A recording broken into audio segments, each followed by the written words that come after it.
नमस्कार, मैं हूं गौतम कुमार। हम इस वक्त उत्क्रमित मध्य विद्यालय शिबू टोल में पहुंच गए हैं। जैसा कि हम आपको बता दें कि ये विदाई सम्मान समारोह का आयोजन किया गया था और हम इस वक्त जो है उत्क्रमित मध्य विद्यालय शिबू टोल में, आप देखिए कि टीचर के विदाई होने पर कितने छात्र को हृदय पिघल गया और काफी संख्या में लोग यहाँ पर आकर सर को विदाई समारोह में पहुंचे और सम्मान समारोह करके सर को विदाई कर रहे हैं। हम आपको बता दें कि सरवन सर और भारतेंदु सर जो हैं हमारे स्कूल के शिक्षक हैं, वो परिवार का एक हिस्सा थे। जब वो 2014 में स्कूल में आए थे तो हम लोगों को भी पढ़ने का मौका मिला था। सर ने एक अटूट छाप छोड़ा है। शिबू टोल ग्रामवासी के लिए एक परिवार बन गए थे, परिवार का हिस्सा थे। आप देखिए कि किस तरह से छात्र जो है सर को सम्मान, इस स्कूल से स्थानांतर हो रहे हैं। हाँ, स्थानांतरण तो हो रहा है। कई महीनों में खुशी भी है कि मैंने इस विद्यालय में अपने कर्म के प्रति कोई उदासीनता नहीं बरती। जहाँ कुछ कमी रह गई थी मैंने उसको कोशिश किया कि मैं उसमें कुछ सुधार कर पाऊँ। और देखिए कि सर भावुक हो गए। जब परिवार एक घर से निकलता है तो भावुक हो ही जाते हैं। सर का एक अटूट रिश्ता था शिबू टोल से। और हमारे साथ शिबू टोल उत्क्रमित मध्य विद्यालय की दुखी के ये बात है कि एक साथ 2 टीचर हमारे स्कूल से है ट्रांसफर हो रहे हैं। सर इस पर मन तो नहीं कर रहा है जाने के लिए, लेकिन फिर भी हमें बहुत बड़ा जिम्मेवारी और भी पूरी करनी है, इसलिए मुझे जाना पड़ेगा यहाँ से। जितना भी छात्र छात्राएं हैं सर को घेर कर रखे हुए, सर को जाने नहीं देना चाह रहे हैं। आप देखिए कि जो इनका प्रेम था, जो इन्होंने इस स्कूल से शिक्षा से सींचे, वास्तविक में एक पारिवारिक लगाव हो गया था।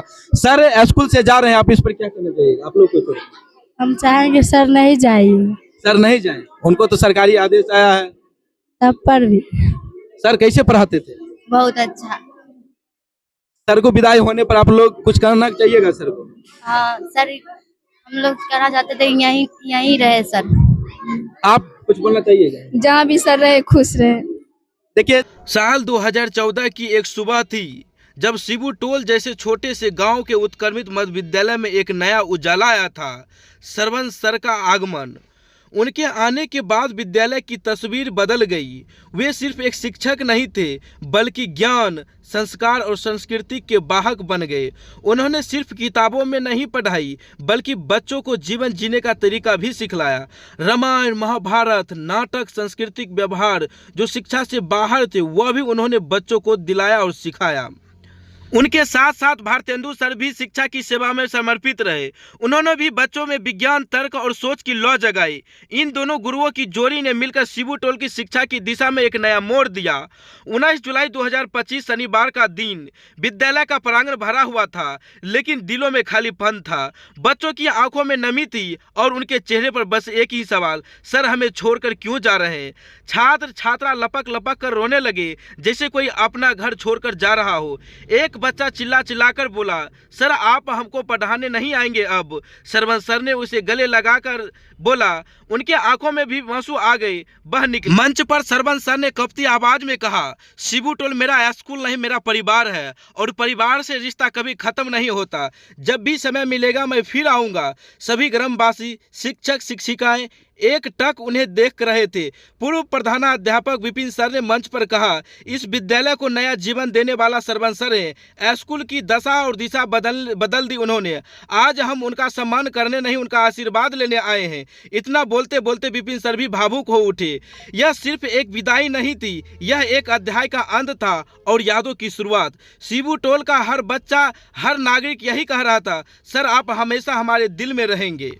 उत्क्रमित मध्य विद्यालय शिबू टोल के प्रांगण में आज का दिन कुछ और ही था। सूरज सिर पर था, लेकिन उस दिन की तपती से ज्यादा गर्माहट लोगों के दिल में थी। विदाई समारोह में हर आंखें भींगी थी और हर चेहरा एक कहानी कह रहा था। सरवन सर और भारतेंदु सर मंच पर बैठे थे, फूलों की माला से लदे, पर आंखों में आंसू थम नहीं रहे थे। जैसे ही माइक उनके सामने आया, शब्द तो निकले पर गला रूठ गया।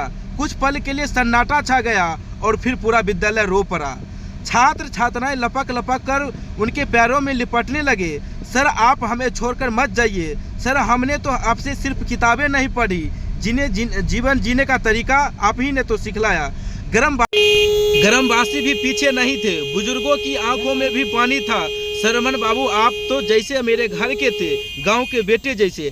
स्कूल से बाहर भी आप हमारी खेती, बच्चों की पढ़ाई, यहाँ तक कि पंचायत की परेशानियों में भी मदद करते थे। किसी ने धीरे से कहा, ऐसे गुरु सौभाग्य से मिलते हैं। सरपंच सर ने कांपती आवाज में कहा, मैं एक शिक्षक जरूर हूँ, लेकिन यहाँ मैंने खुद जीवन को सीखा है।